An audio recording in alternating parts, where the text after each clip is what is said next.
Actually, I'm going to edit this. Are we live? Yeah.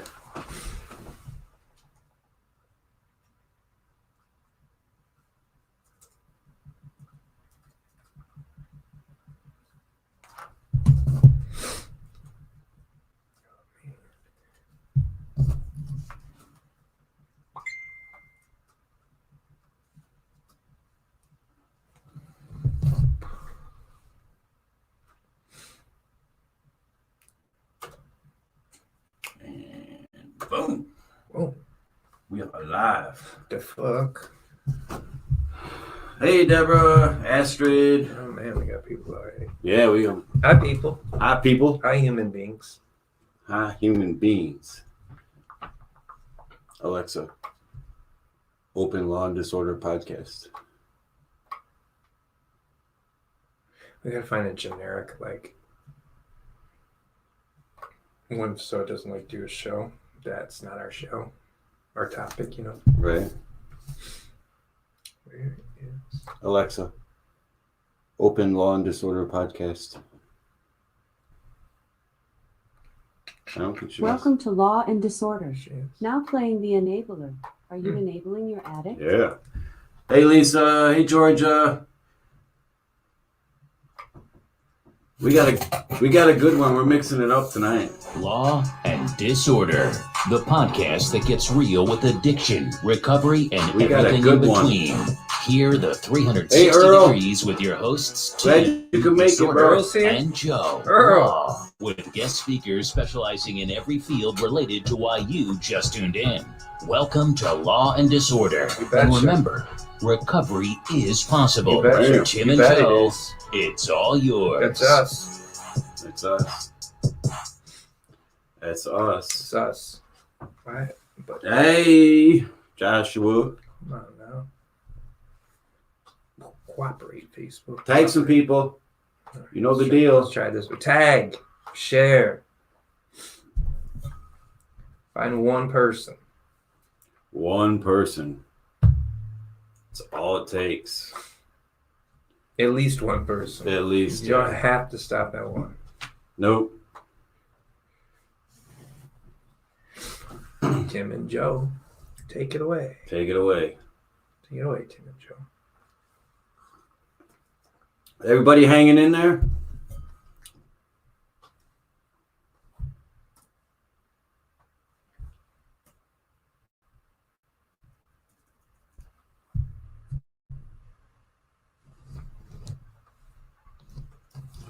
Bam.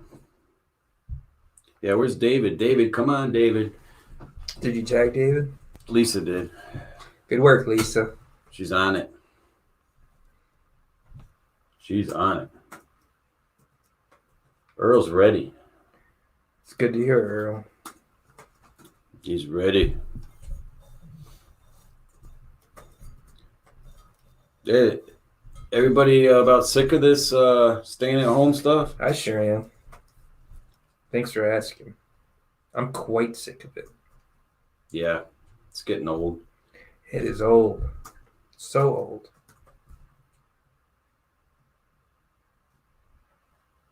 Well, Deborah, not bad now. Deborah had to get tested. She did. How'd it come out? Pass or fail, right? Pass or fail? Did no he pass or one- did he fail? Because we're gonna have to quarantine you right on out of here if you fail. Hey, Lori. As long as you're 6 feet from your laptop, I guess we'll let you keep watching. Yeah. Georgia's tired of it too. I feel you, Georgia.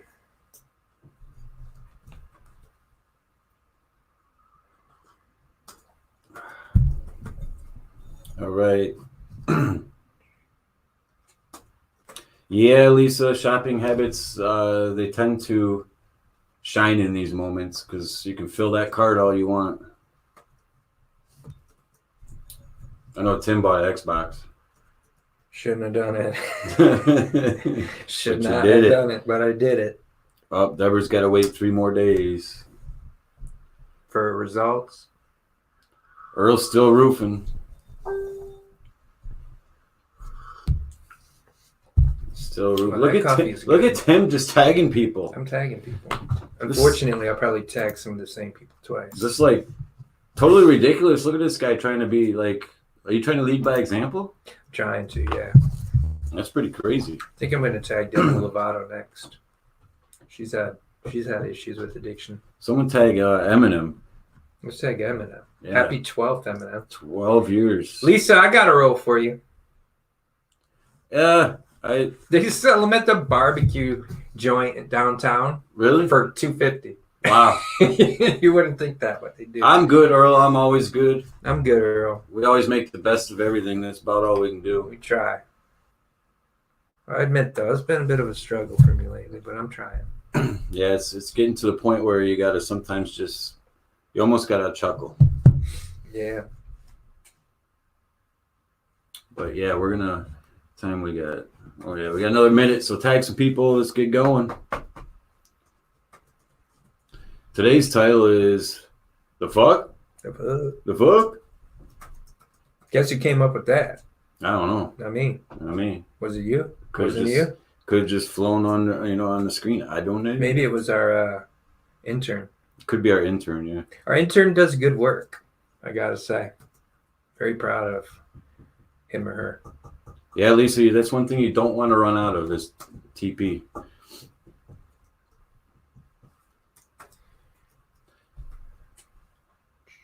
So as we're getting rolling here, boom, we can start rolling. Let's roll with it. Roll with it. Let's roll with it. I think we should just roll with it. All right, we're gonna roll with it. Yeah. So the title today is The Fuck, and the reason we're gonna roll with that one is there's so many misconceptions out there, whether it be general public that has no idea. There has it also impacts people in recovery too, or people actively in addiction. There's a lot of, we'll say, different phrases that are used. There's different terminology, and of course there's people that think things just go a certain way without having any knowledge whatsoever or any experience whatsoever. And I think the big thing is we had Mark on our show a while back, and I think one of the most important things that he said is one of those things that I hear often from someone who's actively in addiction is, I know what I have to do, right?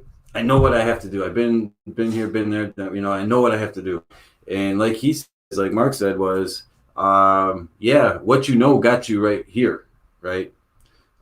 So that's one of the big ones as far as that goes. But you get from the general public, and we see this a lot at the sheriff's office.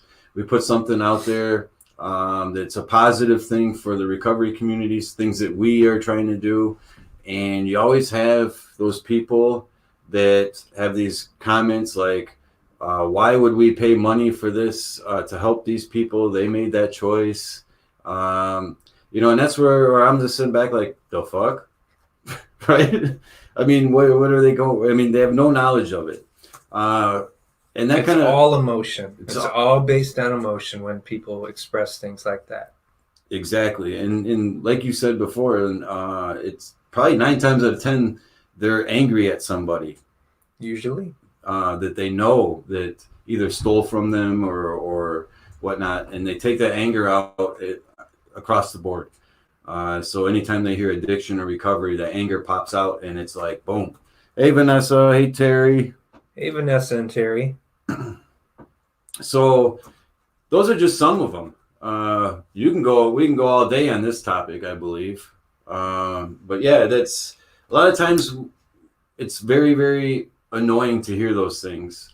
You hear people say, I don't care about it, right? Why should I spend any time even listening to any of this? Or when it comes on the news, they're like, why are we sending money from the federal government down to the state, blah, blah, blah, to help people like this?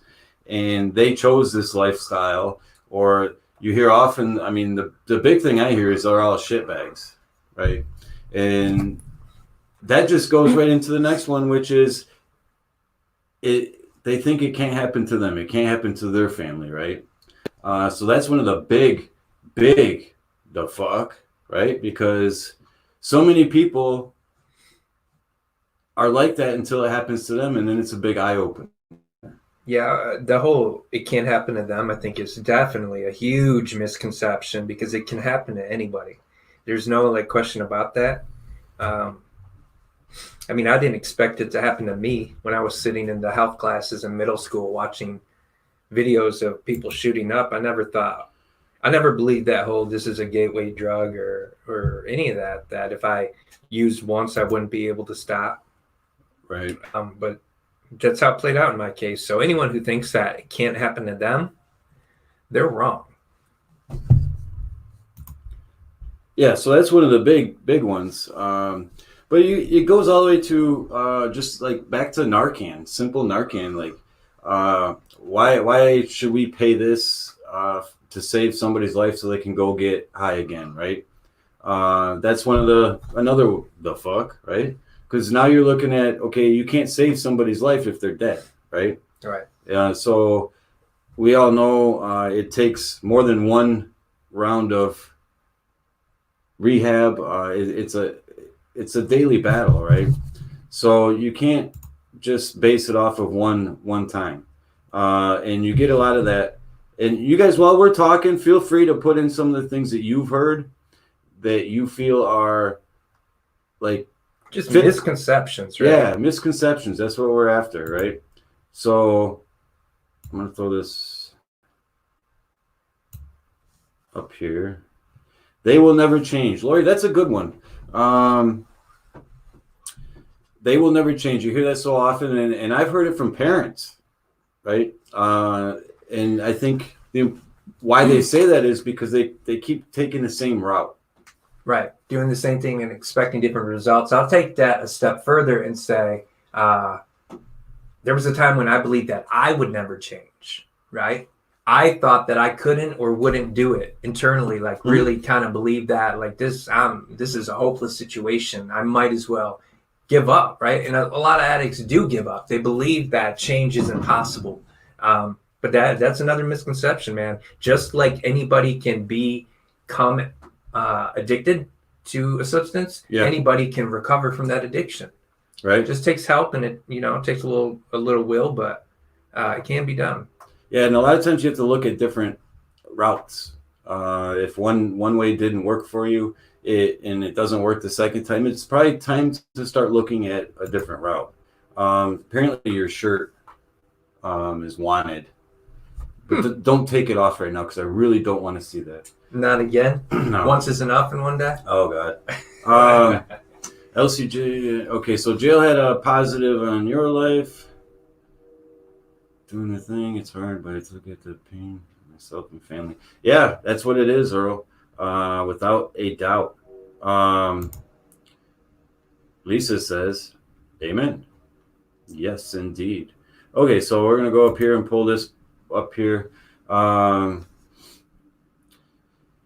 Sin, positive stories where someone got sober and saved.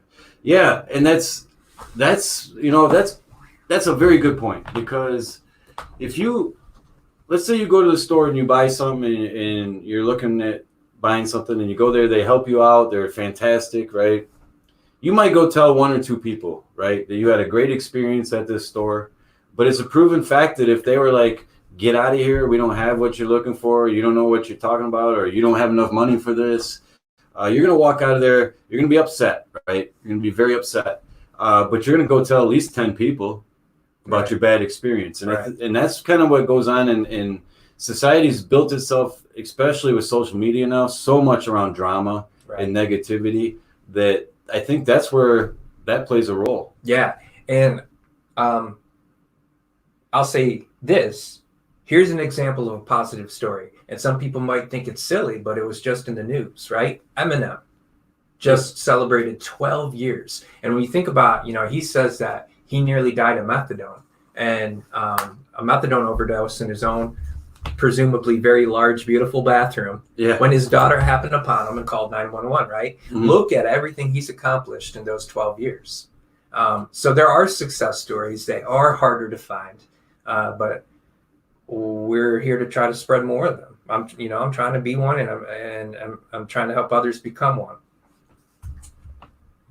So, Good point, Joe, by the way. yeah, that was a good point. We gotta, when you make a good point, it's good to acknowledge it. Yes. There's so few and far between. Right. Yeah. So no, but that goes hand work. in hand. That positive sometimes goes under the radar because, there's the other side of it. The other factor is misery likes company, right? So a lot of times if we're not maybe doing things right in our own life and we hear or see someone slip up in the recovery, then we're quick to point that out because it takes the spotlight off of us, right? Makes us feel maybe better, like, okay, and it's just a fact of life. It's human nature, unfortunately, and a lot of people can't suppress that. I was kind of digging around, and this is random, and we might end up jumping around a little bit in this stream, but I came across these different myths, and I saw one in particular on a list that I wanted to address, right? And it was that addicts stick to a substance of choice. And while there is truth in that, right? Like for me, opioids came first. It was Vicodin, then it was methadone, OxyContin, it was pills, and then it became heroin / fentanyl.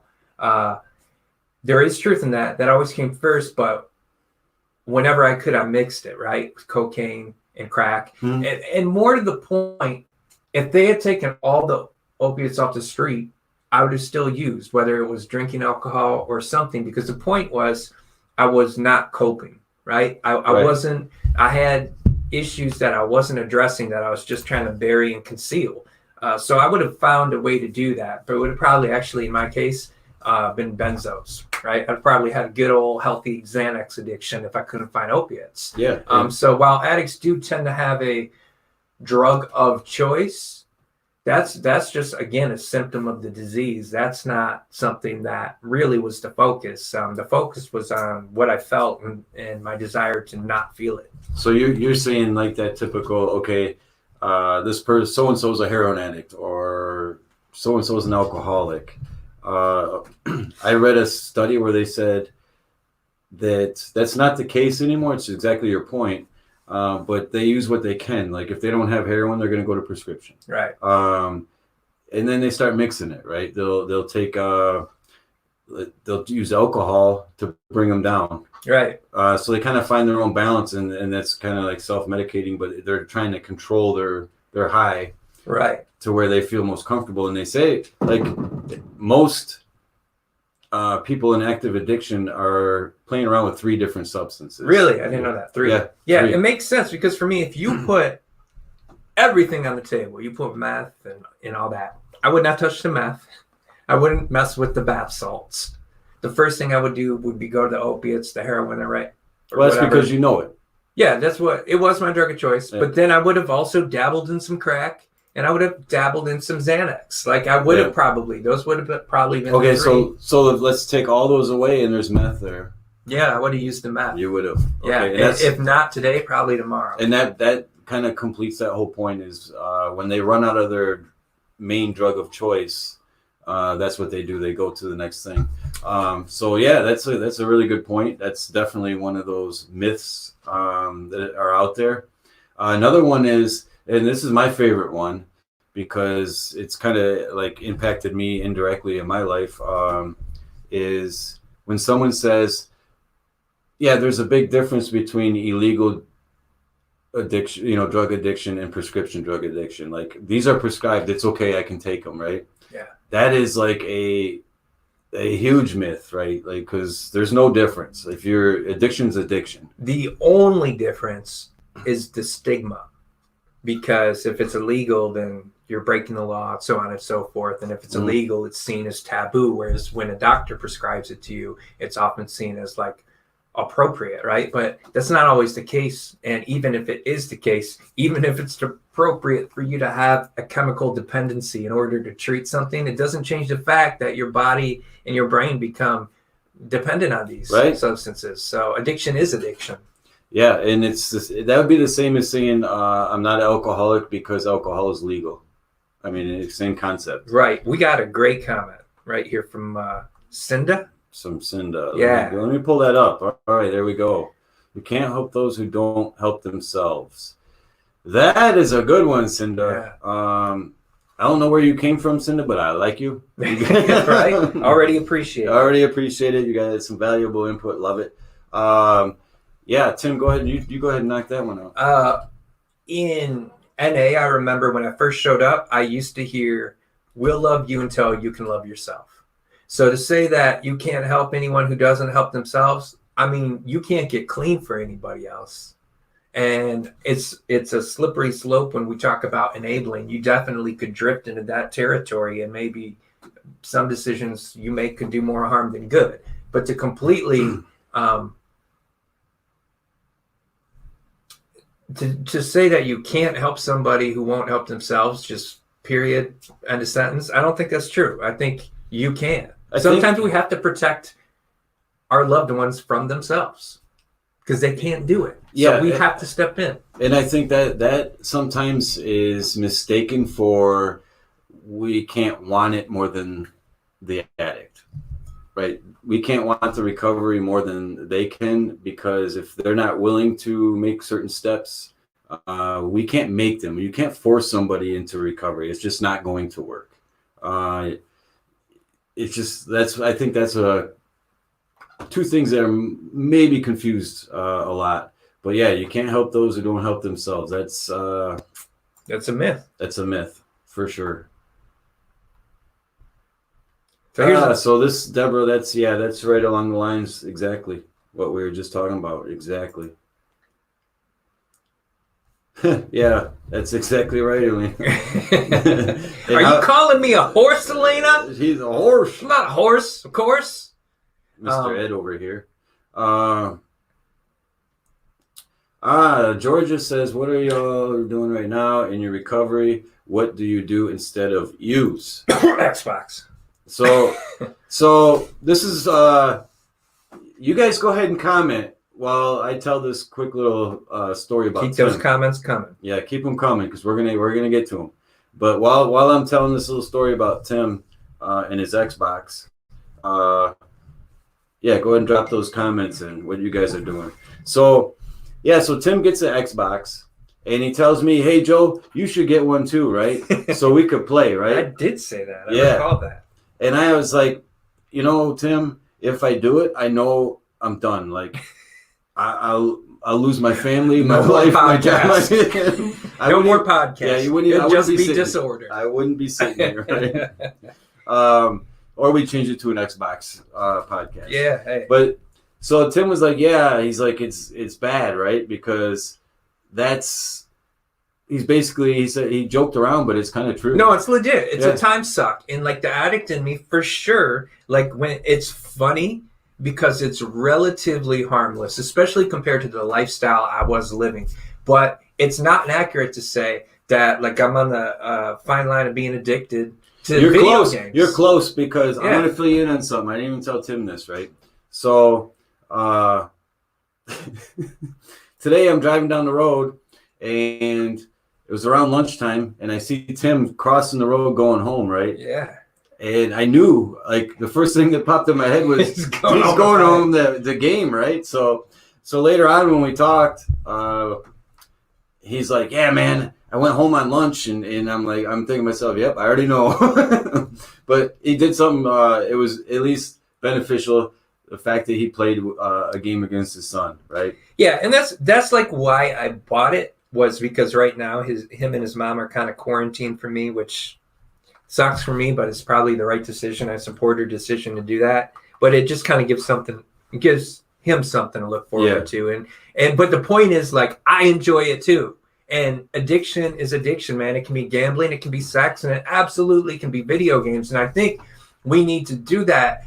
Tell kids that in schools that like with those little chemical releases that you're getting every time you press that button, that's addiction. That's a definition. Yeah, you're becoming addicted to that gameplay. That's why you trip out when you're told, no, get off, it's time to go to bed, or get off and do your homework. And that's why, like, yeah, I mean, that's addiction. So like I actually like legitimately, you have to live your life, but I have to like tell myself I need to be careful because I don't want this to take away from the time I normally spend reading or writing or cleaning my apartment or whatever. All right. So what else we got? All right. So Janice says her family did an intervention and it helped her. Now, Janice, I'm happy made a comment. I have to tell you a little bit about Janice. Okay. I don't have a sponsor. And if I'm perfectly honest, I don't know that I want a sponsor right now. I don't know that I necessarily want to dig into the big book and work the steps. Right. But if there's anybody in Lapeer in the 12-step community that's taken me under their wing, it's Janice. And somebody who's very close to her who I won't out because I don't know how they feel about that. But Janice picks me up and drives me to meetings, and she's been super supportive. I'm very, very grateful for Janice. And I just got a text this very moment about you. So I want to congratulate you for your recent accomplishment. 25 years, if I'm not mistaken. She just celebrated. And that sucks right now. That sucks. That's one of the things that sucks about coronavirus and the addiction community. Now, she has already celebrated 5 years and 10 years and 15 and 20 and probably like basked in the glory and and really enjoyed all the support she got, little parties for her. I'm sure along the way, the coins, the ceremonies are great. And I'm sure like she's fine without the 25 years. But that doesn't attest to the fact that people like me who go to those meetings and see her get those 25 years, it's just as important for them, if not more important for them to see that and to see that, hey, recovery is possible, to see somebody with all that time celebrating. So 25 years, that's huge. It's amazing. Yeah, let's get those hearts floating up there for Janice. Yeah, congratulations. Yeah, Janice. exactly. And thank you for your help. So I got a lot of good comments popping up, man. Yeah, we do. So Nicole here, that's all she does is play Xbox. Yeah, I saw that. She said Call of Duty. So when I get Call of Duty, I'll give you my gamer tag. Yeah, so you can shoot me up. Yeah. So Tave, how you doing, Tave? Hey, Tave. Thanks for joining us. Look at all them hearts. Tave did a Zoom meditation yesterday at 5:30 that I was this close to attending. You should have. I wanted to. He couldn't put the controller down. I honestly would say that's probably what was happening. I think I know it is. Yeah, so, you already know. So pathways, how? Okay. Yep. Yoga again, staying connected to recovery community. Yeah, that's. I think everybody's ultimate goal is to find that method to success, and it's not going to be, we always say it's not going to be a rubber stamp. That's, some people go through take the religious route. Some people like Nicole, and that's a myth we'll get to later. Yes, but Nicole has a very interesting story as well as on her recovery. She was just kind of against everything. I mean, not her specifically, but her route was like totally unorthodox. It wasn't anything that anybody else has done in this room or in this podcast. I can tell you that. And hopefully Nicole will show up here someday and share her story. Yeah, we have an extra stool for you. We do, Nicole, with your name on it. Tave mentions two things in particular I want to get to. Yep. She talked about a job and she talked about living right. So purposeful work is huge in recovery. For me, nothing against going to a factory and doing that kind of work. Mm-hmm. However you provide for yourself and your loved ones is honorable. I don't have that skill set. For me, it's important to be able to go to my job and try to help people. And right now it's actually hard to. We don't have people flooding in the doors at the moment. But I do what I can, and under normal circumstances, it helps a lot. So I know Tave can probably relate to that. The other thing she said is doing the right, living right, just doing the next right thing. I heard from a therapist back in Flint about 10 years ago.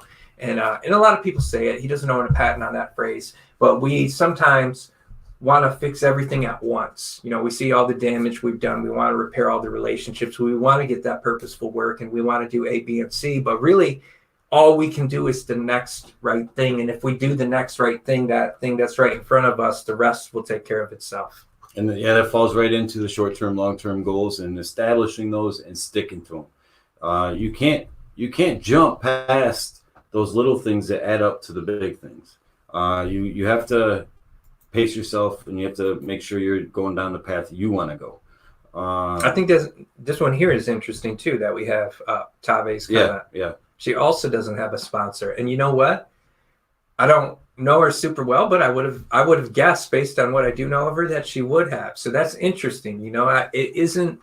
I like that she says she has a mentor. Like I think it's all about whether you're in recovery from addiction or not, just surrounding yourself with good people, right? Yeah, and people that are going to support you, but also probably be a little firm.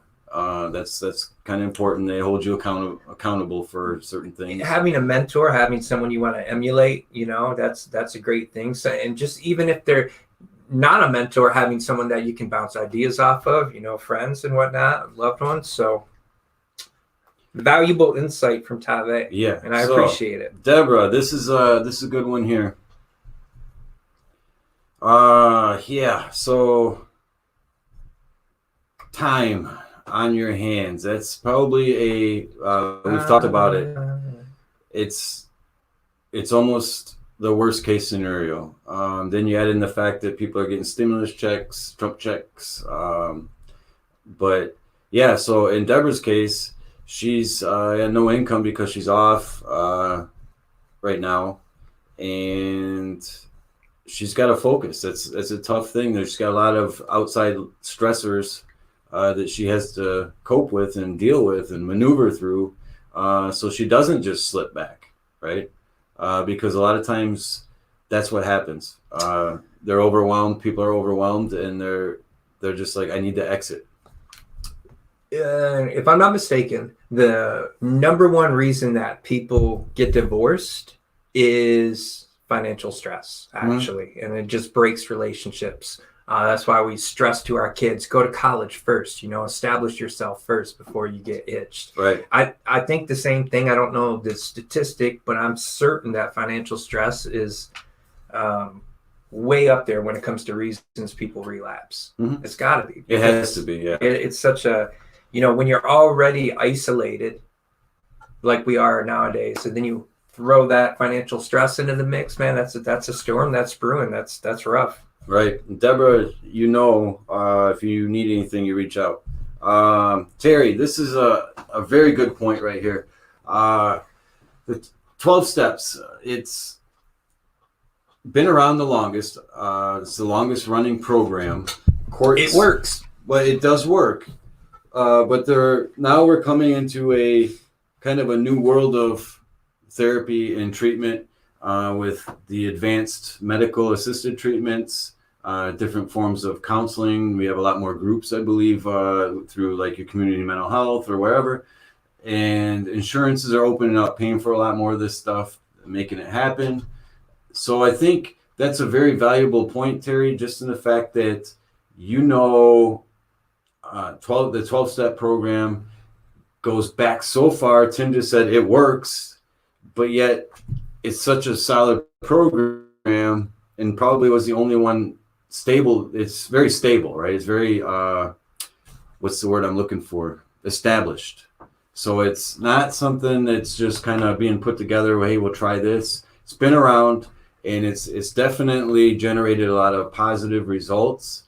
But yes, it's not the only way. Right. It works. But just as we're myth busting in this podcast, I think we're doing that as a society nowadays. And we're finding, as Tave will attest, that and Terry will attest, that there are other things that also work.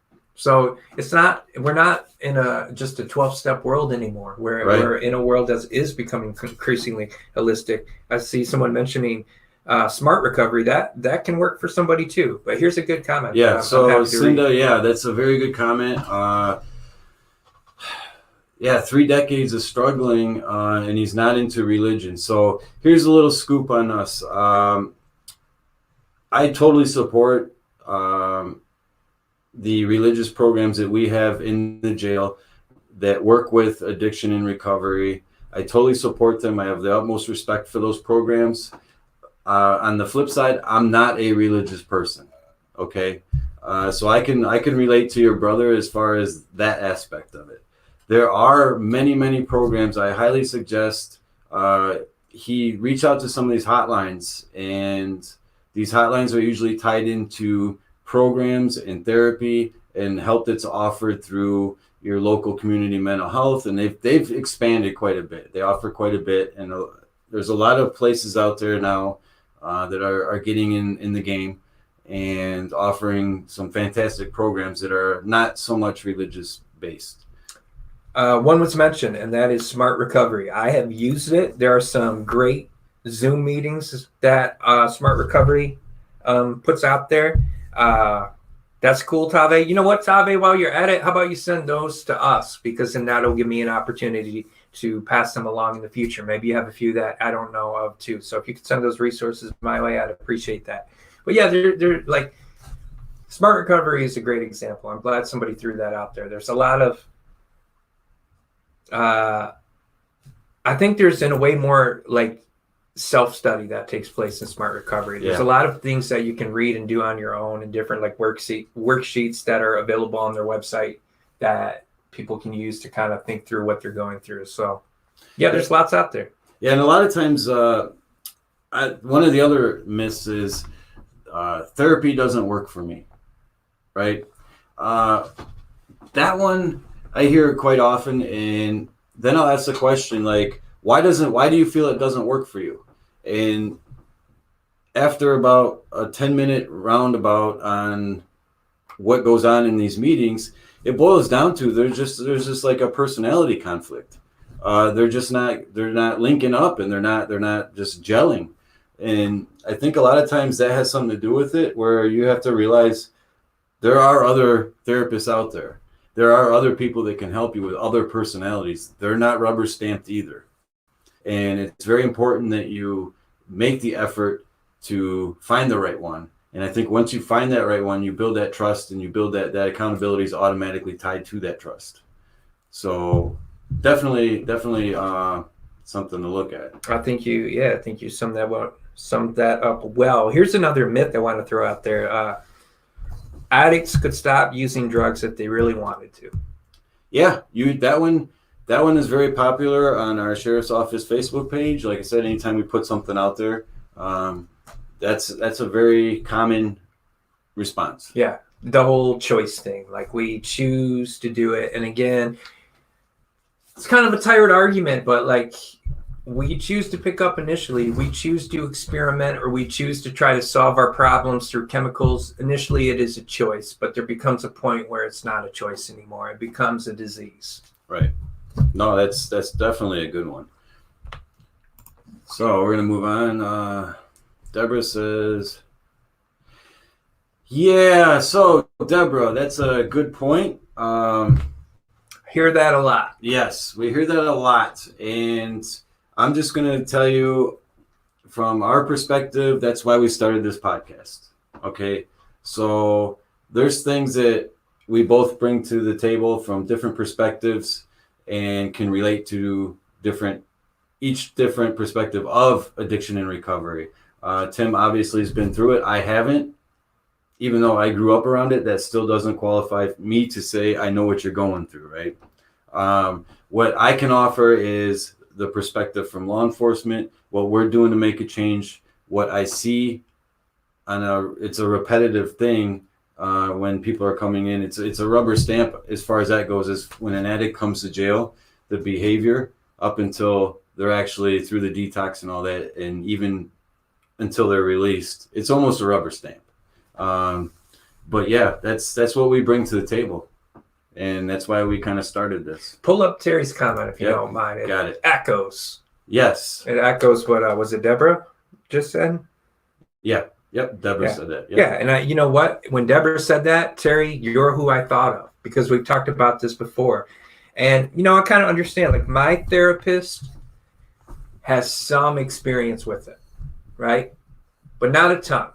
He like, drinking became too much for him in college 20 years ago.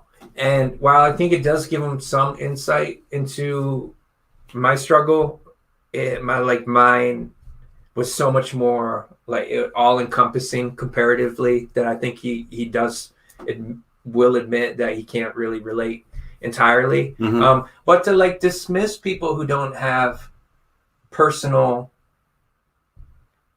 experience with addiction, I think is a mistake. I think it's okay to try to find a therapist you click with. If you think you're better off with someone who has personally experienced it, awesome. Good luck finding them. However, we can if we're open-minded and learn from any and everyone. Mm-hmm.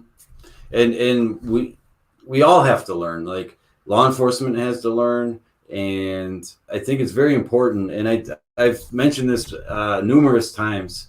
The state of Michigan is making progress in that direction.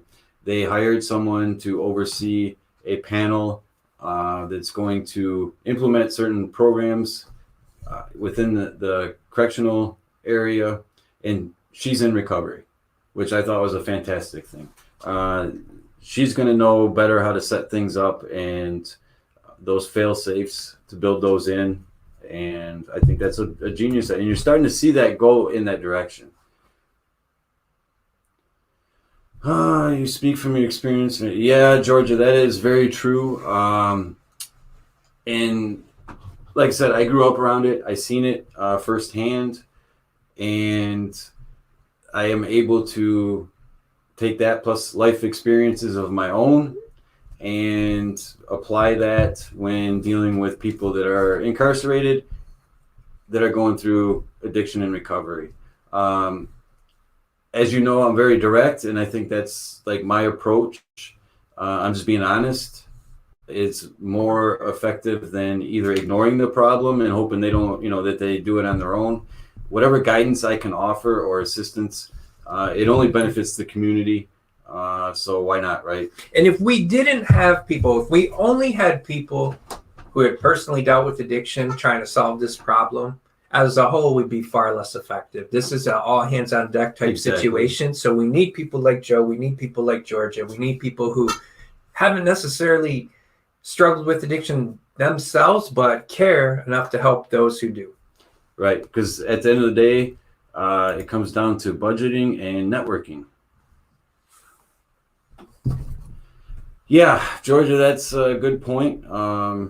It has to start from the top, and I strongly believe we have that in our facility, which enables us to do a lot of good things. Here's a good myth. What about relapse being a sign of failure? You hear that often. You usually hear that from the person who relapsed. Yes. Who talks about the shame they feel and the different emotions that they struggle with coming out of that. Right. That is really common. You're right. It's more from the person that was in recovery. And the other thing we hear too that some people would say, I think is a myth, is that you'll hear people say relapse is part of recovery, and there's always someone who's quick to chime in with it doesn't necessarily have to be, but it is a part of like some people's recovery, right? Some people's recovery journey. So that is oftentimes, I think, what relapse is. It's just a part of their personal development, a part of their journey. It's all about learning from it and that's the key. We all make mistakes, right? That's we the key. all, like whether it's at work or in relationships, and if we just say, man, I screwed up again and throw in the towel, then that's the problem, right? As long as we learn from it and move forward, key. then it has value. Yeah. So Lisa, she doesn't have the experience with addiction, but she will be everyone's cheerleader who's struggling. That's thank you, Lisa. That's awesome. And she is a great cheerleader. Yes. David would attest to that if he weren't playing his own video games right now. Yes. So yeah, Georgia, that's a good point too. Is they sometimes need.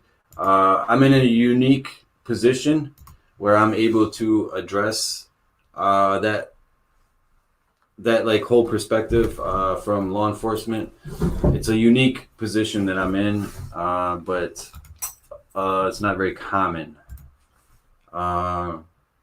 Yeah, so one of the ones I touched on earlier, right from the get-go, was when someone talks about someone going through addiction, they're like, oh, they're just a shitbag.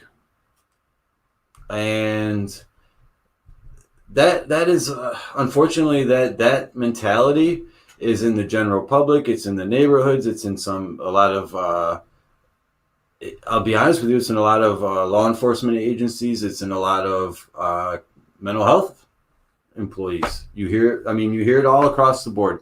It's just a lack of experience or knowledge of it that will spark someone to say something so like asinine, because there's not a person in the world that is safe from it, right? It doesn't matter if you grew up in a household where your dad was a cop.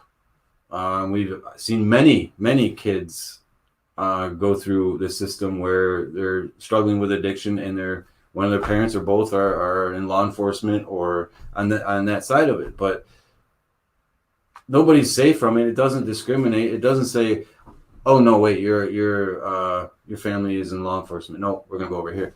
It's a done deal. It doesn't matter, and that's one of the misconceptions. Like, just because someone struggles with addiction doesn't mean they're a piece of shit or anything of the sort. And I think a lot of times that's judged off some of the things they do to support the habit, right? Sure. Yeah. Oh, yeah. Yeah. So we have here's one I want to get to. I like some people who are hesitant to get in recovery are concerned that it'll just be boring, right? Yeah. And I can't remember which teacher it was. The two best teachers I ever had, I had simultaneously in 4th and 5th grade. Mrs. DeCrick and Mrs. Curtinitis. And one of them used to say, there are no boring things, Right. only boring people. If you want to have an interesting life, make interesting choices. Absolutely. And you can get into recovery and a whole world will open up to you that you've closed yourself off from in addiction. So it's definitely not boring. In fact, I frequently hear from people who get into it that it's the most fun they've ever had. Which leads me to my next myth, which would be nobody understands me. Like, my youth situation is completely unique. Right. Yeah. That you hear that a lot too. And then what happens is you go to a group meeting or the 12-step program, whatever, and lo and behold, everybody in the freaking room is like, the fuck? Right. Right? Y'all, it's like there's everything in common, and then you bond, you actually pick up new friends, new support channels. And so that's like one of the big myths that I hear is nobody understands me. And that goes kind of hand in hand with the therapist side of it, but it's actually, now we're talking about like nobody in the world understands what I'm going through. Right. And, I think that's when, like, we've talked about, Tave mentioned how she doesn't work the 12 steps either, and other people talk about different pathways to recovery. That's, to me, the value. First and foremost, in the 12 steps absolutely have value. I would never discourage anyone from working them. In fact, I intend to someday, right? But I've intended to for a long time. Mm-hmm.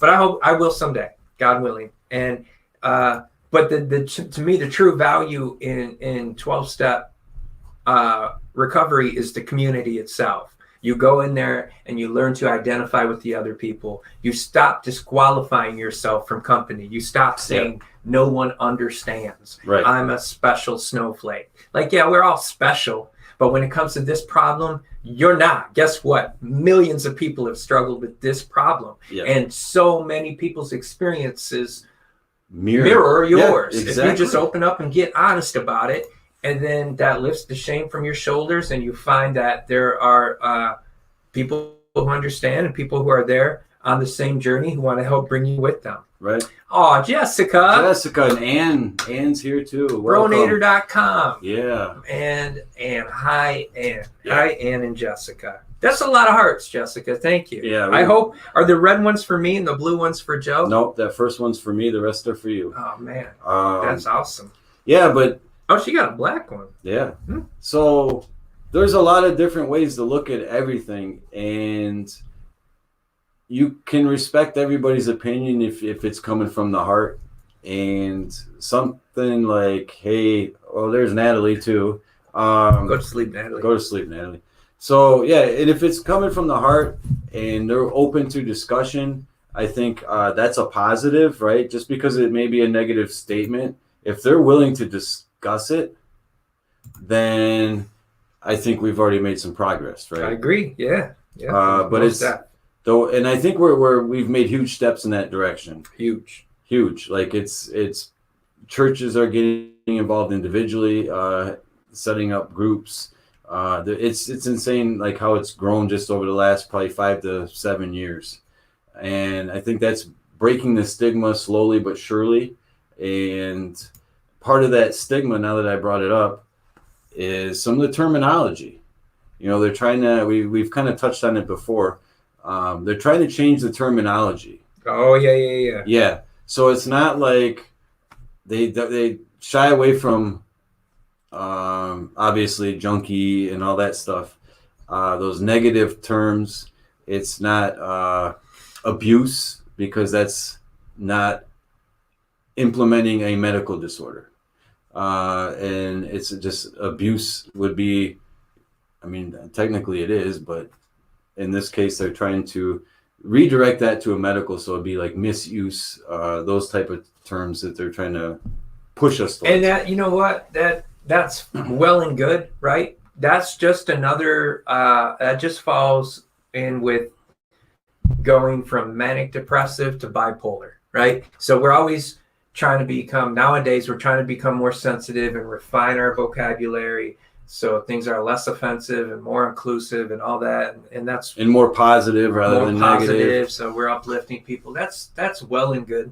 Yeah, I don't necessarily object to that, but you won't find me at the forefront of trying to initiate that change either. Like, I'm comfortable with whatever you want to throw at me. That's more on you than me. And that's how I play it. I adapt. If I'm dealing with somebody and they want to use the term misuse and all that, okay, I'm fine with that. I may be a little uncomfortable when someone's running like the junkie and that type of thing. I'm not like a big fan of that one. But as far as, you're abusing a drug, that type of thing, I can go either way with me. I'm not gonna complain either way. I'll adapt to a certain extent, but at some point you still have to have that relationship with the person you're talking to. You have to be able to relate. And if you're trying to push a different set of words or definitions on somebody, then you're not going to connect. No, and I think you really should allow the person that we're talking about to identify in the way that they are comfortable. Yes, because some people are just like, that's all they know, right? You could take somebody who all they know is the term misuse, or all they know is the term junkie. It makes it difficult, but yeah, if that's how you can relate to them and make strides in the right direction. And again, it's a coping mechanism to self-identify as a junkie. It's like trying to take the power out of that word. When people use it in a derogatory way towards you, if that's their intention, is to belittle you, you kind of, will take ownership of that word and kind of be like, I'm a junkie, what? So what of it? Now what? Yeah. And so it's kind of like, again, I'll run with another Eminem thing, but since it was this 12th anniversary of recovery, most of us, a lot of us have seen 8 Mile, and the beauty of the climax of that movie is when he raps and he takes away the other guy's ability to demean him, because he does it first, right? And he leaves the guy with nothing to say, like, I will own my flaws, right? So I think when you see people self-identify as junkie, like, let them identify that way. If that's how they're comfortable, if that's the way they cope with it, just, encourage them how you see fit. But I wouldn't look at that as something that needs to be corrected. It's just. Yeah, and I get where the line of thought would be if someone is like maybe long-term in recovery, it doesn't necessarily need to go to any groups or anything or any therapy, and they've reached their goals and like professionally or wherever, and then someone's like, oh yeah, I remember that person there was a junkie, right? Yeah.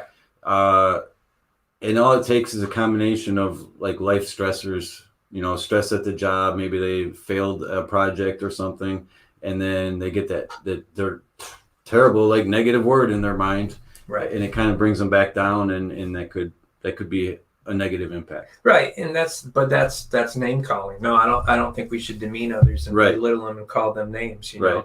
But if I am talking to someone who's bipolar and they're more comfortable with the phrase manic depressive because that's what they grew up with, I'm not going to say, oh, you're bipolar, don't be so hard on yourself. It's a lot of times I think it's 6 of one, half a dozen of the other.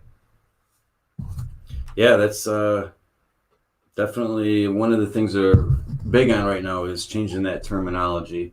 And I think they're hoping to also change the mentality of a lot of people that, again, haven't experienced it, haven't dealt with it, and just don't have any knowledge of it. And I think if you ease the terminology from such a negative sounding aspect to more of a medical. I think that's what they're hoping for ultimately. Sure. Yeah. I got another one. You ready? Here's Yeah. a myth. If your father was a drunk, you will be one too.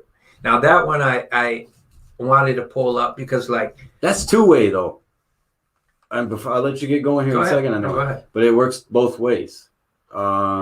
If you have a father that has two sons and the father was an alcoholic and turns out to be an alcoholic, the other one doesn't, okay, then the one that is an alcoholic will 9 times out of 10 say, well, I get it from dad.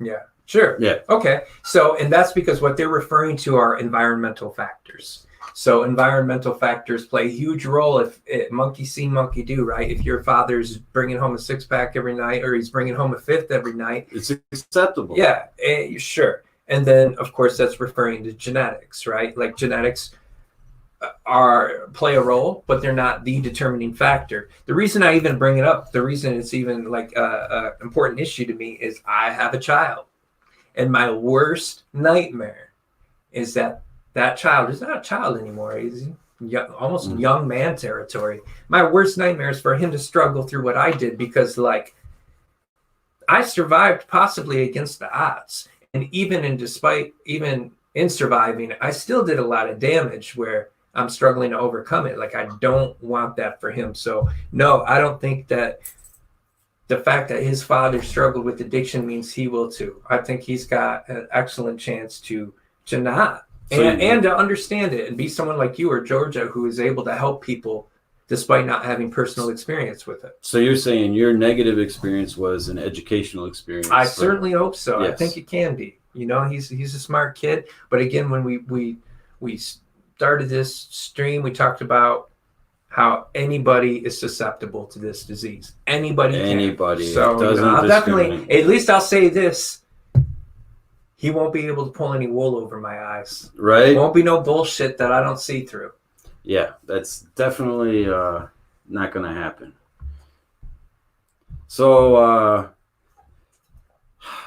we're going to hit on some of the lies that addicts tell themselves. Okay. Because those are also considered myths, right? Sure. You can call them excuses. But when you hear like, I don't have an addiction, right? And we've talked about this. I don't drink in the morning, so therefore I'm not alcoholic, right? But the fact that you never stopped, right? Right. Yeah. I don't drink in the car on the way to work. I don't have a problem. Yeah, and you don't own a car. Like that's the reality of it. They'll make excuses, or it's not that much, that type of thing. My favorite one is, I only use socially. I've heard that a million times. And you know damn well that that's not the case.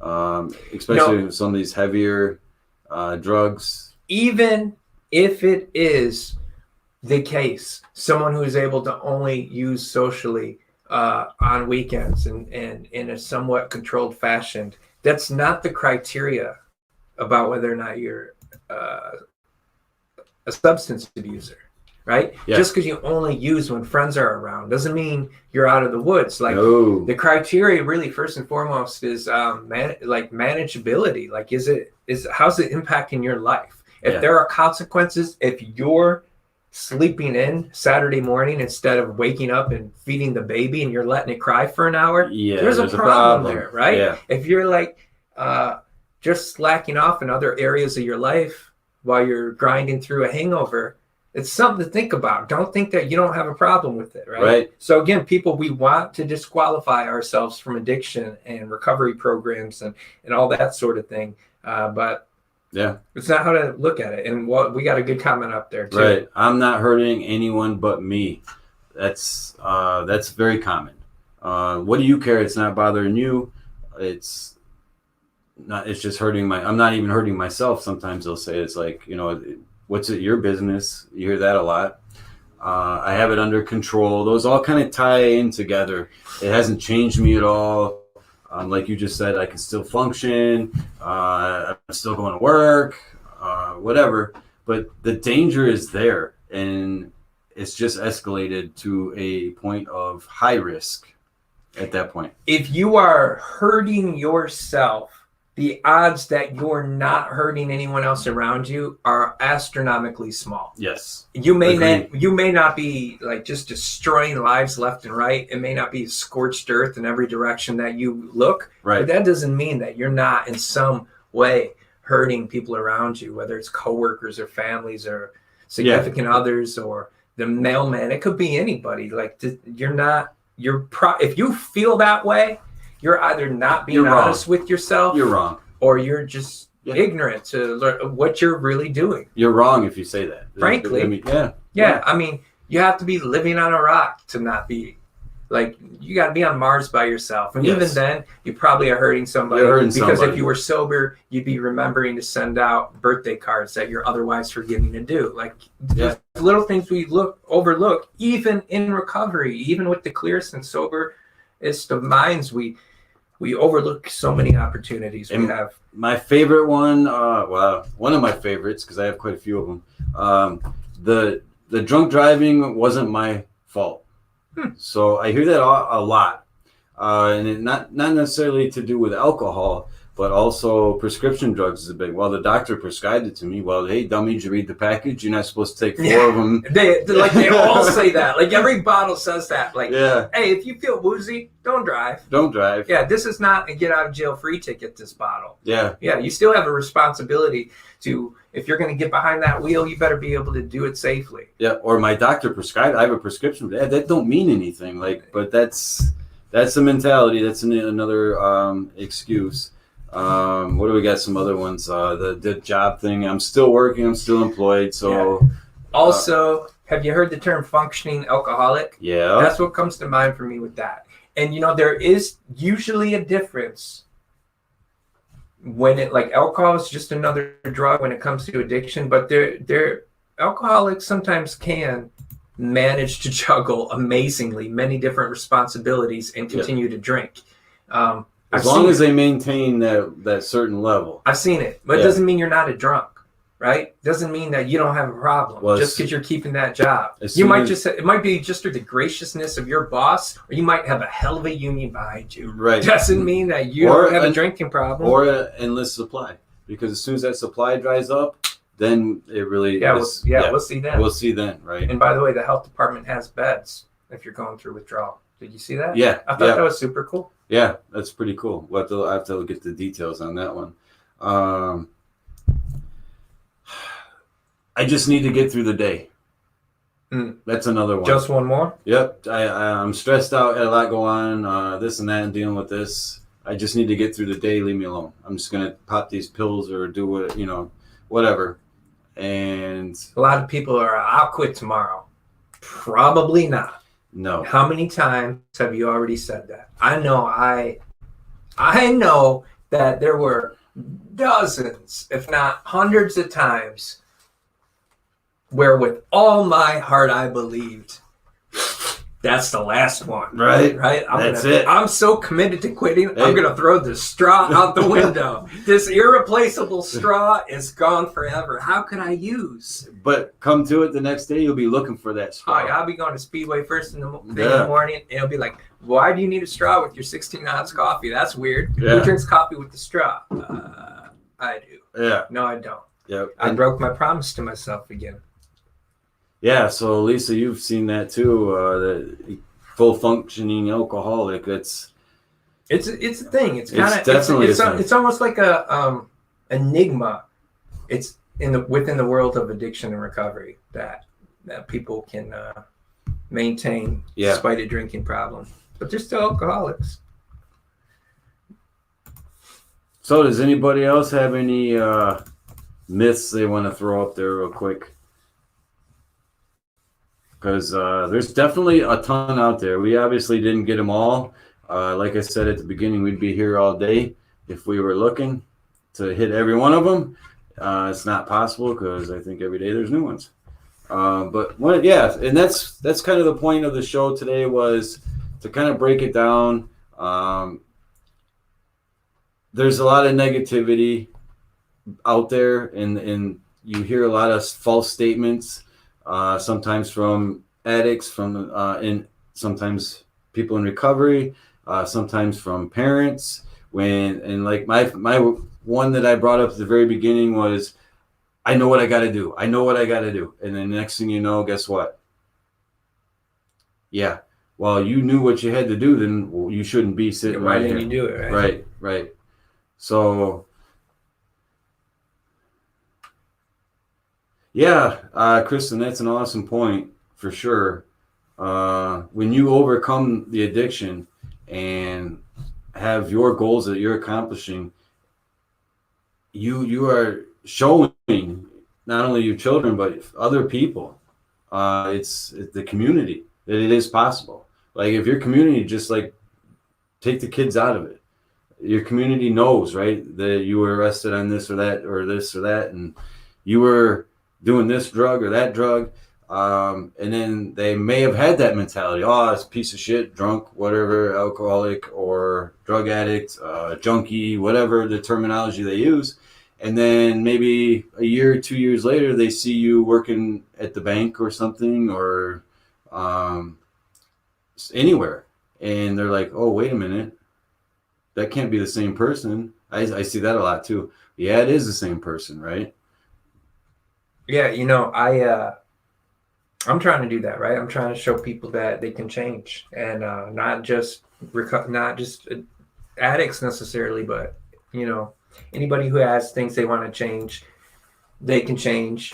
I looked at a picture of myself a couple of months ago when I knew I was like in full blown addiction, and I looked different. I looked gaunt, and it really bothered me. And ever since, like, I've made it a point to start trying to become more aware of my body. Frankly, like I'm trying to become more health conscious and like physical, because I want people at a glance to see the difference. Mm-hmm. Like you say, you go to the bank and you don't even recognize that person because they actually look healthy. Yeah. Like that, I want that for myself. I want people to look at me and just know at a glance, like, he's changed. He's not who he was. So let me ask you this: like, if you were in active addiction, you ended up in jail, and you've done that before. I have. Yes. So let's say you were in jail long enough, and you were able to escape having to detox in jail.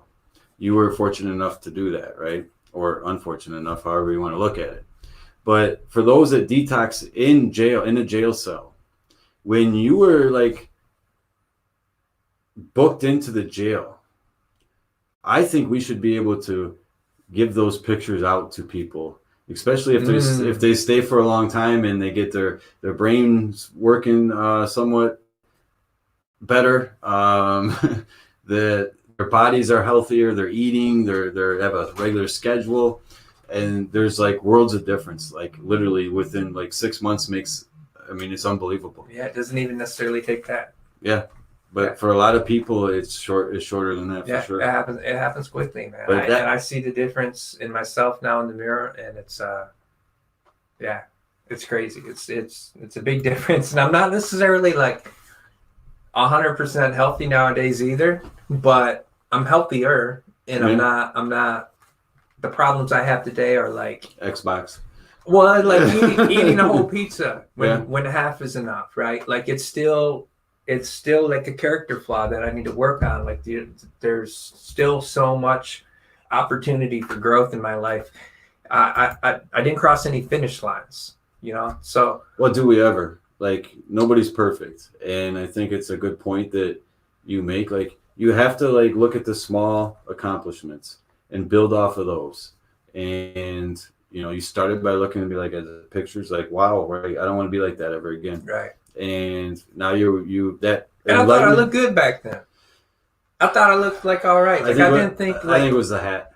I don't know what it was, man. But like I know, like it's embarrassing now. Like I know the people who were close to me could just look at me and just tell, like, he's struggling right now. Yeah. They didn't matter what I said, and it didn't even matter if they were around me enough to witness like kind of the shady, sneaky behavior, which is the first flag. All they had to do was just see me. And a lot of times, I think people that are in active addiction, they underestimate that. Yeah. That appearance, like they think that you don't notice it when you look in the mirror every day. You don't notice the gradual decline of your health. No, right?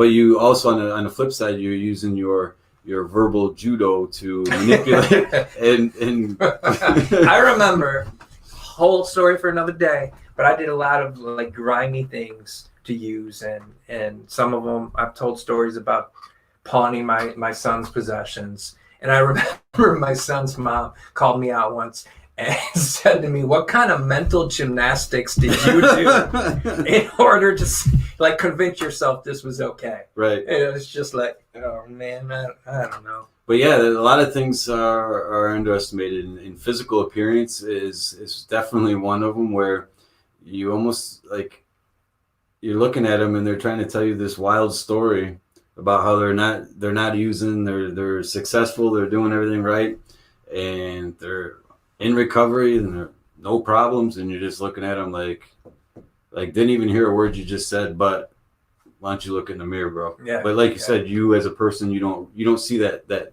decline. You wake up it's every gradual. day. Yeah. Right. Yeah. Right. And the encouraging thing is when we change, oftentimes we're the last to see it, right? Like the real, like the ones around us sometimes see it first, like your parents, your significant other. Right. They'll start to see those changes sometimes, and even though they're happening inside of you, they'll be able to identify that they're taking place based on your attitude and your decisions and all that. And because it's such a stark contrast to the way you were living before. And when we're just caught like in the madness and coming out of the fog of addiction and into like real life, living life on life's terms, we don't always really give ourselves enough credit. Sometimes other people are able to see it first. And that's why like it's so important to have people around you who support you, Yeah. to really identify that. Absolutely. All right, so we're gonna wrap that one up for today. We want to thank everybody. When we're done here, share this out, get it out there. And we're looking at we'll see you in a couple of days for sure. A couple days ish. We have so many guests that we're trying to pin down, and we're gonna start pinning them down As soon as and you know who you are. Yep. We're gonna get you on board soon enough. It's just COVID is not working with us. Damn you, COVID! Right. You're screwing up the economy and you're screwing up law and disorder, but you're not gonna stop us. Right. Nobody stops us. But everybody hang in there. Difficult time. Make sure you reach out to people. Make sure they're all right. There's numbers out there. There's lots of Zoom meetings. Look them up. And yeah, definitely, Lisa. That's awesome. 25 years sober. And definitely. All right. I think we got all the comments. All right. Thanks for tuning in. We'll catch you all later. Like I said, share it when we're done here, and we'll catch you next time. Catch you next time. You.